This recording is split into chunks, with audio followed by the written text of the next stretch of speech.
First అయితే ఈ video ఒకసారి చూడండి. ఆ అంటిపండు తొక్క కిందేసి నరికిస్తారు వైఎస్ఆర్సీపీ కార్యకర్తలు. జాగ్రత్తగా ఉండే. నువ్వు గాని పొరపాటున ఏపీలో ఏడైనా కనిపించావే అనుకో, నిజంగా నిన్ను ఆపడానికి మీ కళ్యాణ్ బాబు రాడు. సరేనా? కాస్త నోరు అదుపులో పెట్టి మాట్లాడు. మీ వాళ్ళు నీకు ఎక్కువైతే గుళ్ళో పెట్టి పూజించుకో.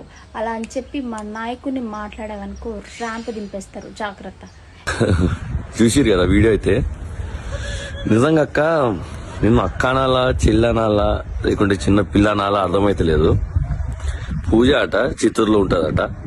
మెసేజ్ చేసిన, ఎందుకు చేసిన వీడియో అనుకుంటా, కనీసం రిప్లై లేదు ఫస్ట్ ఆఫ్ ఆల్. ఇంకోటి వచ్చేసి మమ్మల్ని అంట ర్యాంప్ అంట. అంటే ర్యాంప్ అంటే ఏందో, మళ్ళీ ఏం చేస్తారో మళ్ళీ నాకు అర్థమైతే లేదు. ఇంకోటి అక్క, నాది ఆంధ్రానే అక్క. నువ్వు ఏడికి రమ్మన్నా నేను వస్తా.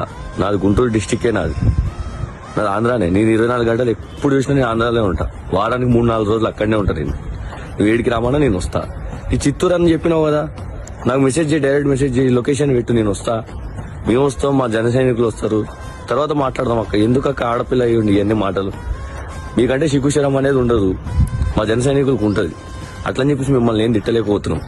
ఇంకోటి వచ్చేసి మీ దగ్గరికి వస్తే పవన్ కళ్యాణ్ వస్తాడా అనుకుంటే మాట్లాడుతున్నాం. పవన్ కళ్యాణ్ గారు రావాల్సిన అవసరం లేదు అక్క.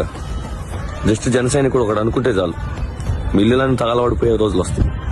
గుర్తుపెట్టుకోండి. ఏదో ఇష్టం వచ్చినట్టు వైరల్ అవడం అని వీడియోలు చేసుడు కాదు. నేను ఇప్పటికీ వీడియో చేయొద్దు అనుకున్నా కానీ ఇష్టం వచ్చినట్టు నువ్వు కూడా మాట్లాడినావు అని చెప్పి నేను మాట్లాడినా. అర్థమైందా? ఇంకోసారి మాత్రం చిన్న పిల్లని కూడా చూసేది కూడా ఉండదు. అర్థమైందా? జై జనసేన, జై హింద్.